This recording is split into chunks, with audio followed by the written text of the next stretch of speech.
Termina con un'altra sconfitta la partita che l'Akragas ha giocato ieri a Siracusa con la squadra del Cosenza, una di pari suo livello che ora si trova attestata a 12 punti grazie appunto alla vittoria con l'Akragas, mentre i biancazzurri sono fermi al palo, ultimi in classifica con 9 punti. Termina con un secco 2-0 per il Cosenza, le reti sono di Statella già al quarto minuto del primo tempo e di Bruccino al 30°. Nulla ha potuto la squadra di Di Napoli, che sembra ormai soffrire il campo del Nicola De Simone di Siracusa, poco propenso finora ai giocatori biancazzurri. Una sconfitta pesante quella di ieri di mister Di Napoli, che a causa di ciò ha annunciato le sue dimissioni, addossandosi tutte le colpe della sconfitta, e ha rimesso il mandato al presidente Silvio Alessi. È un momento delicato e di grande difficoltà, ognuno deve prendersi le proprie responsabilità.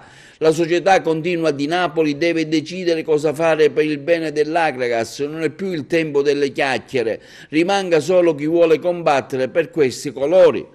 Pronto e subito la replica di Silvio Alessi, del presidente, al gesto di Di Napoli.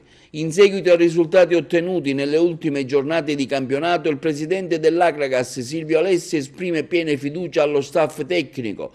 Pur non essendo soddisfatto dei risultati finora ottenuti dalla squadra, a nome della società dichiaro massima fiducia e stima per l'operato del nostro allenatore Raffaele Di Napoli e del suo staff.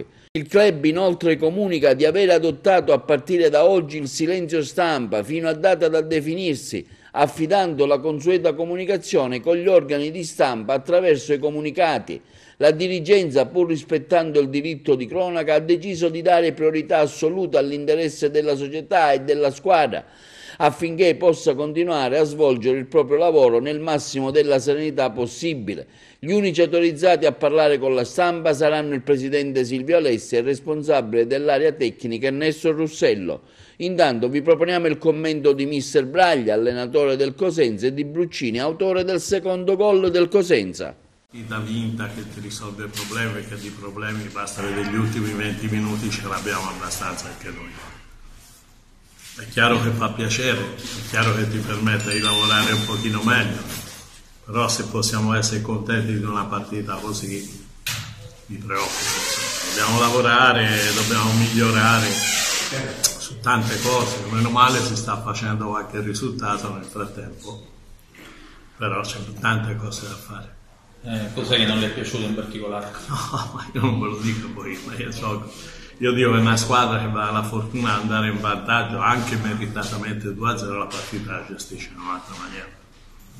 Secondo tempo, gli ultimi 15-20 minuti abbiamo fatto fatica nel girare palla, nel farsi vedere, pure ho cambiato 5 giocatori di movimento e non mi aspettavo di più. Mi aspettavo gente brava tecnicamente, ho trovato Calamai, Loviso, gli altri due attaccanti.